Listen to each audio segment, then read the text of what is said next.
SBC Media.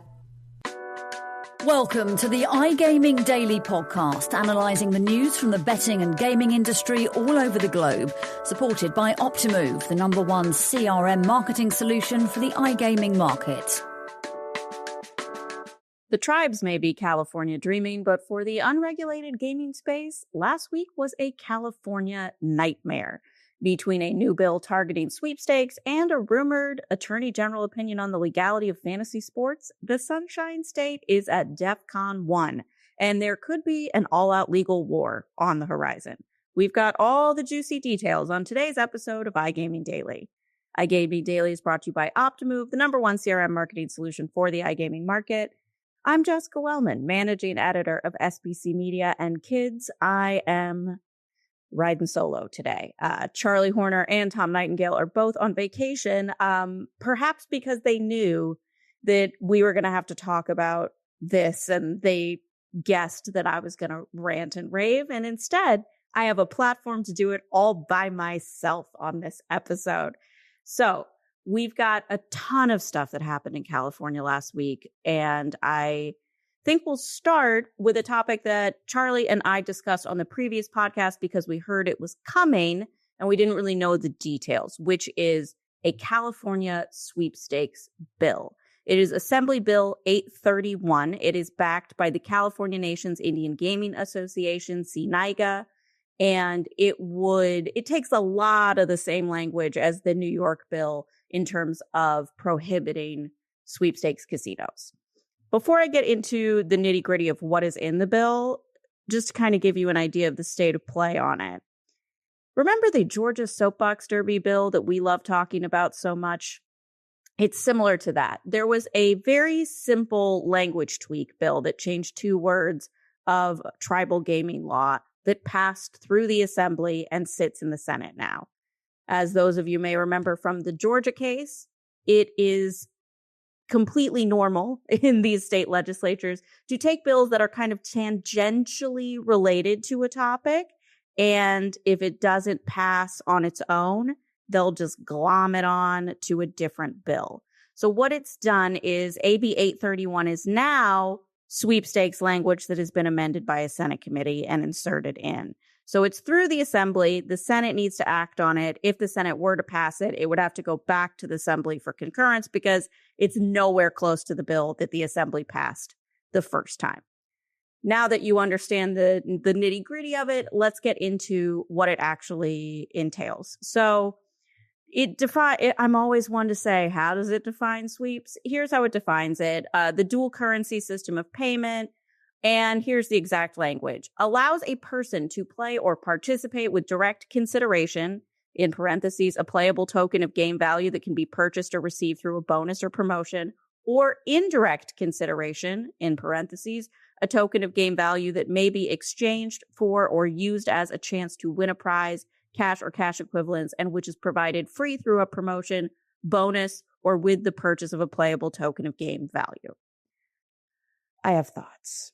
Which is, as always, I think that this language is going to be problematic for people far beyond the realm of sweepstakes. Screenshot that made the rounds from the pro sweeps people references San Manuel is a tribe in California that is one of the big pushers of this effort. They own Yamava Casino. They also own the Palms in Las Vegas. And they have an online casino, Play Online by Yamava, which offers currently free casino play for finishing certain places in a contest. We would assume that's going to be a no-go. The other thing is that Yamava, as many other casinos tied or social casinos tied to real money casinos, has a system set up where you can earn your Club Serrano casino loyalty points the more you play on this social casino. And so you're going to be able to then turn your social casino play into something of real world value in terms of points and comp dollars. I think on the New Normal podcast, the tribal representative, Michael Honig, who is one of the general counsels for San Manuel argued that this is not the same thing and it would not be covered. Looking at the language, I'm not a lawyer. We know this. I just don't see it. I don't see how this isn't affected.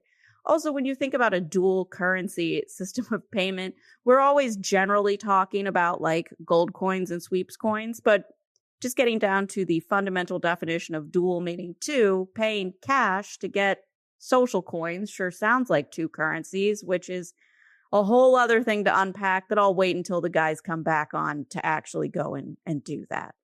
All right, so the tribes have put this out there. They've also kept the language involving suppliers, which means, as I discussed on last week's episode, if you are a North American affiliate, Katina, my former employer, probably not having a great week either, because this is a substantial chunk of their revenue if it were to disappear.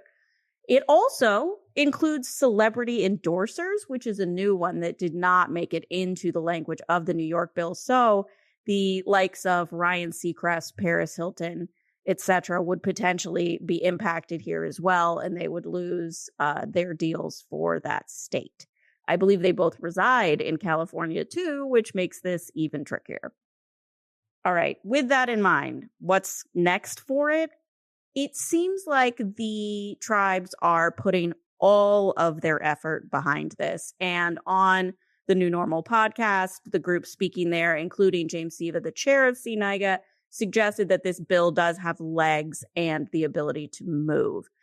For those who don't know, tribes have an enormous amount of political sway in California. There are so many of them. And given that there are so many that are united on this issue, unlike, say, sports betting with Prop 26 and Prop 27 a couple of years ago, they certainly have the ability to pull strings and get votes on this and get it out of committee if they want to. It's just a matter of seeing if California will. As you may have heard, California, not the most calm state at the moment. So given that they do, their session goes on into later in the year and they do have a little more time than other legislatures to get stuff done, it's going to be a question of priorities, and we'll see if sweepstakes is one of those priorities. All right, I'm going to exhale, take a sip of coffee, and then we're going to come back and talk what's going on with DFS. SBC Leaders connects the gambling industry's top-tier operators and associations to share the best ideas, collaborate on solving the biggest issues, and push innovation throughout the betting and gaming industry. If you're an operator and want to join the discussion, visit sbcleaders.com for more information. Welcome back to iGaming Daily. I feel like I'm filibustering like Mr. Smith, Miss Wellman goes to Washington, or Miss Wellman goes to Los Angeles, more accurately, as I stump and discuss all things California on today's episode. We covered sweeps. Now to cover the other big news of the week. A local news outlet reported that the Attorney General, Rob Bonta, is set to drop his opinion on the legality of fantasy sports in the state. When I say this is literally 10 years in the making, recall that 10 years ago, if you were in gaming, this was the heyday of DraftKings and FanDuel and their lineup kind of fantasy that took the world by storm. And there were lots of questions about whether or not it was legal. At the time, they asked for an opinion on it, and the Attorney General kind of punted.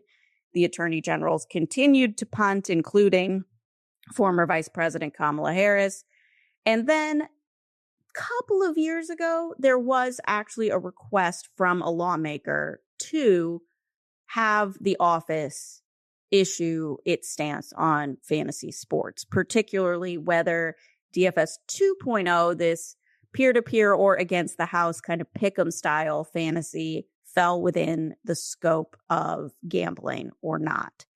So we've heard this opinion's coming. It's been kind of Peter and the Wolf that we've been waiting for it for a decade, but allegedly it's coming before July 3rd. And allegedly what is in it is not good for the fantasy industry. People with familiarity with the bill are saying that, or with the opinion are saying that it is going to take the stance that basically every form of paid fantasy is not okay. So that includes against the house, pick'em fantasy, peer-to-peer pick'em fantasy, traditional lineup contests like on FanDuel and DraftKings, paid season long may even fall into this. So, I watch out those of you in fantasy season log leagues. I would hope that they have no time to come after that, but you never know. So what does this mean? It's time we take a second to just kind of lay down what an attorney general opinion is. What it isn't is the law. What it is a legal interpretation of the law by the highest standing lawmaker for the state on a particular subject. So Rob Bonta is going to take this stance and drop this opinion, but that actually doesn't mean that people have to hightail it out of California on the 4th of July. What it means is that this office does see it as illegal, and so they may be open to sending cease and desist, taking legal action against people. There are currently a couple of new lawsuits. There are lots of firms like this. I mean, that's a subject for another day too, that they just kind of find people to file class action lawsuits against various entities. And in this case, they have filed against both Prize Picks and DraftKings, suggesting that against the house, pick'em, peer-to-peer pick'em, and even lineup style pick'em fall against the law and are breaking the law. So then in those lawsuits, they can bring up the AG opinion and have a little more weight on their side. It doesn't make it a crime, though. It just means the office thinks that it's a crime, which begs the question, what happens next? Well, what the fantasy sites can do, I mean, certainly they could up and leave. Seems unlikely. They may take legal action and file a preemptive strike against the opinion, or file that, they want to challenge the opinion in court so that they can get a judicial determination on whether or not the law is the way they read it or the law is the way Bonta is interpreting it, which I think in a state like California that is ball game, it's such a big part of the market for the DFS business. I'm pretty sure that's going to happen. It might even happen by the time this podcast is live. They may just, jump and get a head start on things. You never know. With that in mind, then it goes to court and it's up to a judge, and that opinion will determine how to interpret the law on a much more solid footing than just an AG opinion does. The interesting thing to think about here, though, is DraftKings and FanDuel. Recall that they have been, I've been saying recall a lot today, right? Recall that they have been courting the tribes for a few years now. FanDuel has worked very hard to try to improve tribal relations. They hired the former NIGC chair, Sequoia Simmermeyer, to work on their government relations. They've had another couple of key tribal hires, and then it all exploded at the Indian Gaming Association convention because they had a closed door meeting, and somehow a member of the media got in and wrote that a deal's basically on the table. And the tribes were like, I don't think so. So they're not in the best place anymore. If you're DraftKings and FanDuel and you're told that your season long or your lineup style fantasy, and in the case of DraftKings, actually DraftKings Pick 6 is a pick'em style product. If you're told you have to, the tribes are backing this, the AG's backing this, and you need to get out. That's a trickier decision than if your Prize Picks are underdog and this is the whole crux of your business. So it'll be really interesting to see what the big two sports books do. And I think it'll be interesting in a different way to see which of the more pick'em style operators decide to pursue legal action against this. All right. I think I've covered everything there is to say about California this week. Actually, one last thing, because I love a good quote. Now, Ro Khanna is a congressman. He is not a state lawmaker in California, but he does represent the state of California. And Stephen A. Smith, who notably has a very lucrative partnership with Prize Picks, had him on his show and asked him about the idea of banning fantasy. And this quote's just a gem. I'm opposed to that. I did fantasy teams growing up, and it's always amazed me that you'd be watching these games and folks will be less concerned about whether the Eagles are going to win or the 49ers are going to win. They're just cheering for the random offensive linemen because they had them on their fantasy team. That's the fun of sports. When you're talking about dumb things the Democratic Party does, it's like, let's go ban fantasy sports, and then let's pay $20 million to understand why you're losing young men. I mean, come on. And you wonder why we're in the state we are as a party. It's laughable.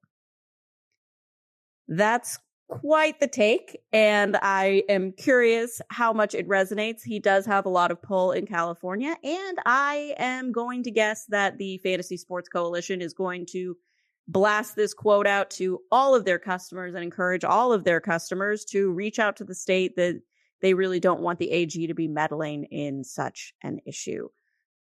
We've got a lot to cover. We've covered a lot, and we will continue to cover more on SBC Americas this week. Even with the holiday week, we will be with you through Thursday.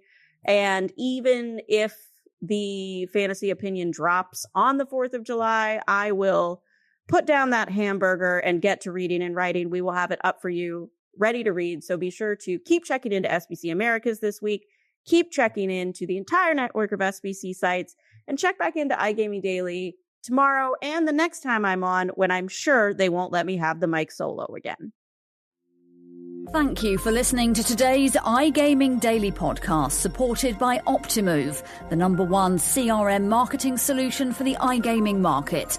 If you want to find out more about some of the subjects raised today, feel free to explore any of the sites in the SBC News Network or check out the latest edition of the SBC Leaders magazine. Happy reading.